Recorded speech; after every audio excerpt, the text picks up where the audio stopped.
I've always felt that the Capital One lineup of cards is very confusing. Between the Quicksilver and the Quicksilver One, and the Savor One, and the Savor, and the Venture, and the Venture One, and the Venture X, and the Fair Credit, and the Good Credit, and the Excellent Credit, and the list goes on. What if I told you that Capital One has made some recent changes? Do these changes make it any easier to understand, or does it just complicate things further? I'm here to explain all the Capital One nuances and break it all down for you. For the past 2 years, whenever I've been asked by a newcomer to credit cards about what cards to acquire, my response has always been, get going with the Capital One ecosystem and start with the Quicksilver and the Savor One. I get the same questions in the comments and on my website, boomacompany.com, but my answer remains the same. Get going with the Capital One ecosystem and start with the Quicksilver and the Savor One. Well, it's not the Savor One anymore.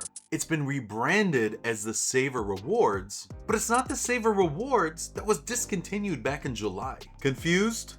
Don't be. We're gonna unpack it all together. I still recommend the Capital One ecosystem, but it's not about acquiring random Capital One cards. It's about running a Capital One system that works for you, and there's not just one, not two, but 3 Capital One systems, which I float to my subscribers. I'm gonna break them all down and help you determine which system works best for you. Here we go.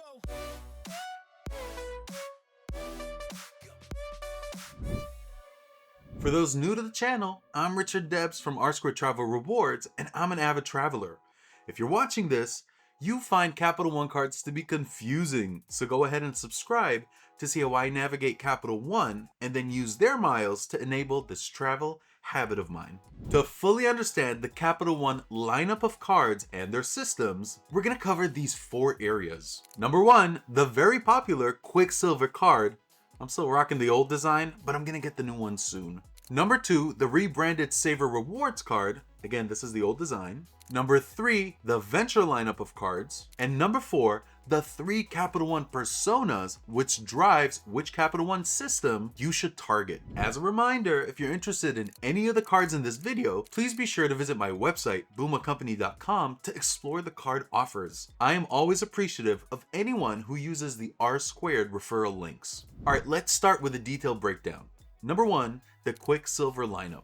This discussion excludes the student and secure cards, and if you're interested in those cards, RSquared recommends that you become an authorized user on someone else's card to build up or build back your credit and forgo the student and secure cards for your account. This should be the easiest card lineup to understand, but of course, Capital One likes to keep it interesting. The Quicksilver Rewards comes in 2 flavors. Quicksilver Rewards for excellent credit and Quicksilver Rewards for good credit. Guys, it's the same card. Qualifying with excellent credit just means that you're eligible to receive the new card sign-up bonus. And you're not eligible with just good credit. You're not good enough. Alright, the Quicksilver Rewards has no annual fee, and its multipliers are 1.5% cashback on all purchases and 5% cashback on hotel and car rentals when booked through the Capital One travel portal. For your welcome offer, you earn $200 when you spend $500 within 3 months of card ownership. There's also 0% APR on new purchases for the first 15 months of card ownership. There's also a 0% APR on balance transfers for the first 15 months of card ownership. 0% APR on new purchases is RSquared approved if you have an item which you wish to pay off over 12 months. And 0% APR on balance transfers is RSquared rejected because it's always going to include a fee of 3, 4, or 5% of the balance transferred. Now, there's a permutation of the Quicksilver Rewards card called the Quicksilver One.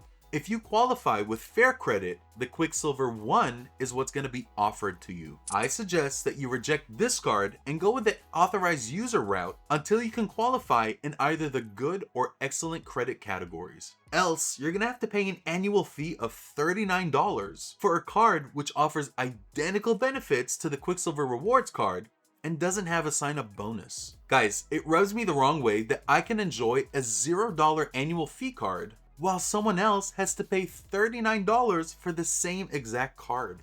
I've said in the past that Capital One likes to play in the subprime market, and they make tons of money doing so. This channel is all about winning with credit cards, so I cannot support anyone paying unnecessary credit card fees. With that said, I love the Capital One Quicksilver card. It was this card that got me into the Capital One ecosystem, and it was a card where I earned most of my cash back, which I then converted to miles to fly between the US and Lebanon when I first got into travel. It has no foreign transaction fees, which is a winner in my book. Tic-tac-toe. A winner. A winner. One day, Chase is gonna wake up and offer a $0 no foreign transaction fee card. But again, why would they? Most folks have already drunk the Chase Kool-Aid.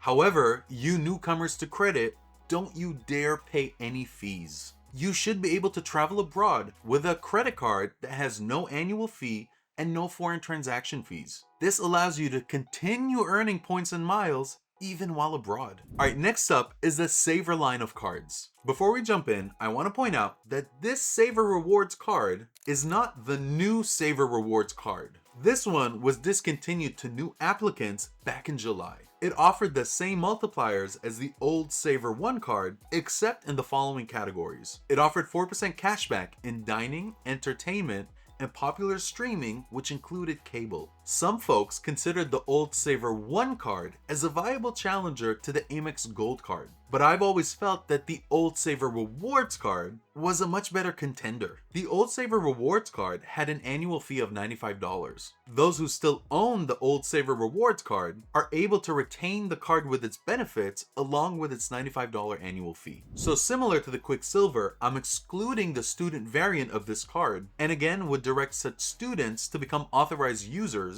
on a parent or a family member card. The Savor Rewards is now just a single card. And if you qualify with excellent credit, then you're eligible for a delicious sign-up bonus. If you qualify with good credit, you're essentially in pop-up jail, which means no sign-up bonus for you. No sign-up bonus! No capes! No tips.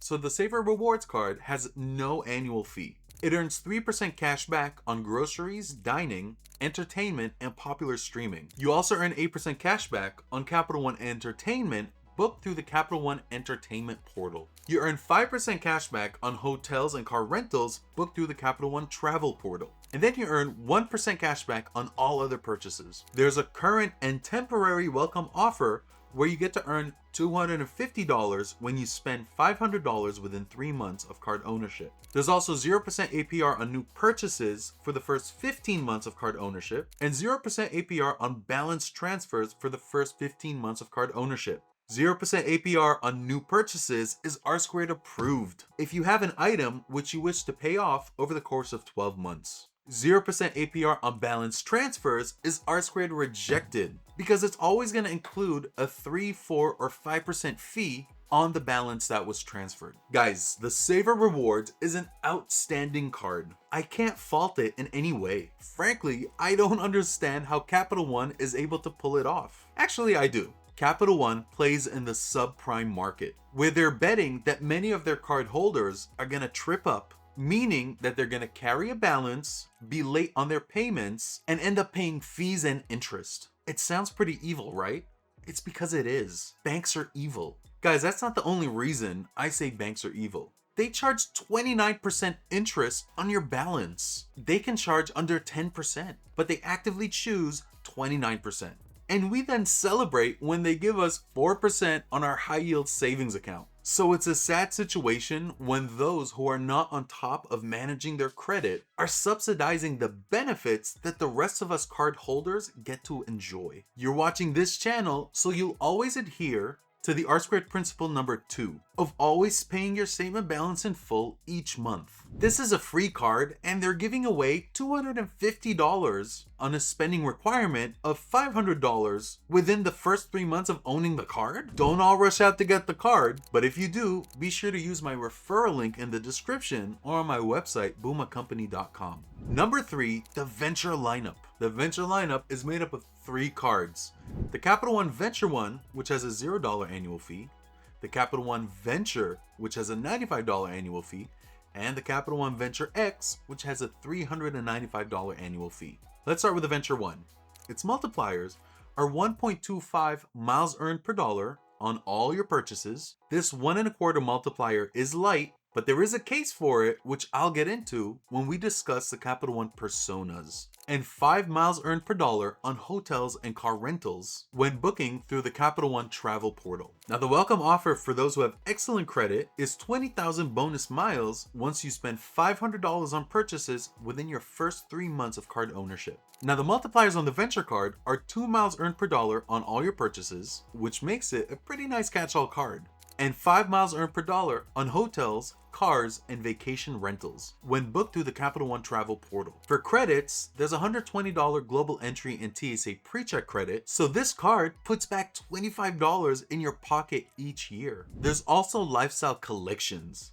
It offers a $50 credit and is a toned-down version of the Premier Collection offered with the Venture X. This appears to be a nothing burger, and I don't see the folks who opt to use this card interested in this credit. Now, the welcome offer for those who have excellent credit is 75,000 bonus miles once you spend $4,000 on purchases within the first 3 months of card ownership. Onto the Venture X. Now, the multipliers on the Venture X are 2 miles earned per dollar on all your purchases, 5 miles earned per dollar on vacation rentals and flights booked through the Capital One travel portal, and 10 miles earned per dollar on hotels and car rentals also booked through the Capital One travel portal. Now, the credits on this card are $120 global entry and TSA pre-check credits. There's a $300 annual Capital One travel credit, and then you get 10,000 miles on each anniversary. And I value this at least $100. So this card puts back in your pocket $125 each year. Now, for lounge access, there's Global Priority Pass and Capital One lounges. There are 3 active Capital One lounges in Dallas, Denver, and Dulles in DC, with 4 more planned for release in 2025. I'm looking forward to JFK and Vegas Capital One lounges. The last time I flew out of Fort Worth and Dulles was for work, and that hasn't happened since COVID. Then there's the Premier Collection. It's similar to Amex's Fine Hotels and Resorts, where you may enjoy breakfast for 2, a $100 experience credit, a room upgrade, early check-in, and late checkout. I've been wanting to try out the Premier Collection, and 2025 is the year where it's gonna happen. With any premium card, this type of feature is always welcomed. Now, the welcome offer for those who have excellent credit is 75,000 bonus miles once you spend $4,000 on purchases within the first 3 months of card ownership. An essential feature of the Venture lineup is that the cashback earned from the Quicksilver Rewards card and the Savor Rewards card may be converted to Capital One miles. There's no mystery on how this is accomplished. Just log into your account on the Capital One website and select Combine Rewards from within the Rewards section of the site. When you're ready to travel, you may then opt to transfer your Capital One miles to any of its 18 transfer partners. Please note that a Capital One mile is akin to saying a Capital One point. It's such a strange marketing ploy by Capital One to use mile instead of point. A newcomer may easily believe that a Capital One mile may only be transferred to partner airlines. So I guess that Capital One doesn't quite value their relationship with their 3 hotel transfer partners, Choice, Wyndham, and Accor Live Limitless. So here's a funny story. I had reservations this past Friday at a Resi restaurant located at a swanky Accor Live Limitless hotel in Boston. If you're a local to Boston, you might be familiar with the Raffles Hotel, which is a luxury hotel located in a popular section of the city. It hosts a few incredible restaurants. And you know me, I love dining at hotel restaurants. I woke up a Friday morning and the very thought of having to get dressed up for the evening and interacting with people was giving me nightmarish vibes. And it might be because I've been working remotely for 4 years straight. Sometimes you just don't want to put pants on.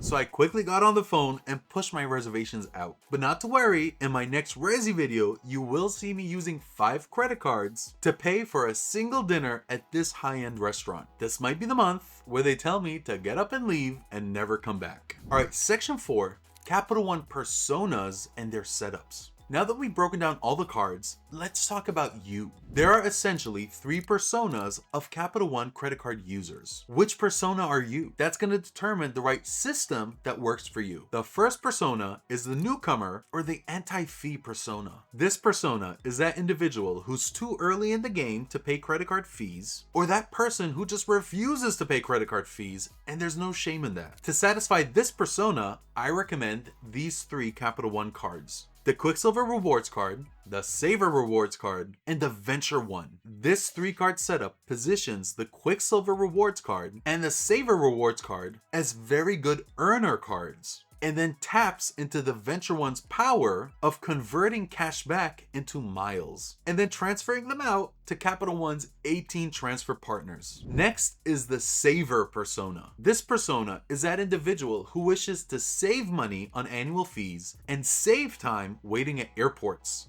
To that end, I recommend the following 2 cards: the Savor Rewards and the Venture. The call out here is that the annual fee for this setup is inexpensive, but it provides the very valuable benefit of global entry and TSA PreCheck. Say goodbye to standing in long security lines after check-in and the often challenging queues in customs when you're returning from your international trip. So the Saver persona gets to save money and save time. Lastly is the Traveler persona. For obvious reasons, this persona is my favorite. I have a soft spot for anyone who wishes to see more of the world as often as possible, or that person who wishes to visit parents or family members who live abroad with some degree of frequency. I wholeheartedly recommend the best setup which Capital One has to offer, which is the Savor Rewards and the Venture X. This setup improves upon the Savor persona in that it introduces airport lounge access. There is nothing like relaxing with a drink at an airport lounge,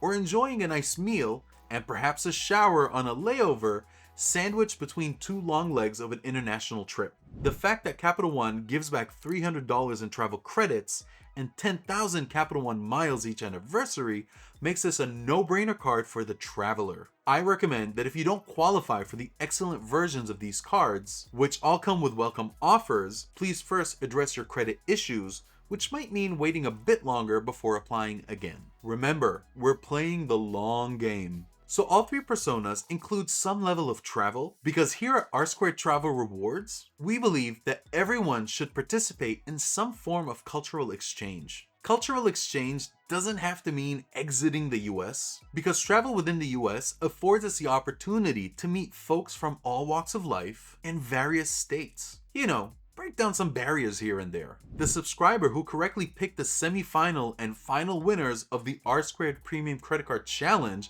currently resides in Nebraska. In my daily musings hailing from the Northeast, I'm not likely to interact with someone from Nebraska. So it's super cool that he's watching from the Cornhusker state and we're able to trade a couple funny lines. Lastly, note that there are no foreign transaction fees in the recommended card setups, so they may all travel with you if you opt to take an international trip. RSquared approved.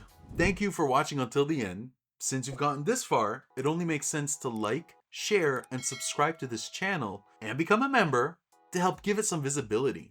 As always, take care and be good to each other. Here we go.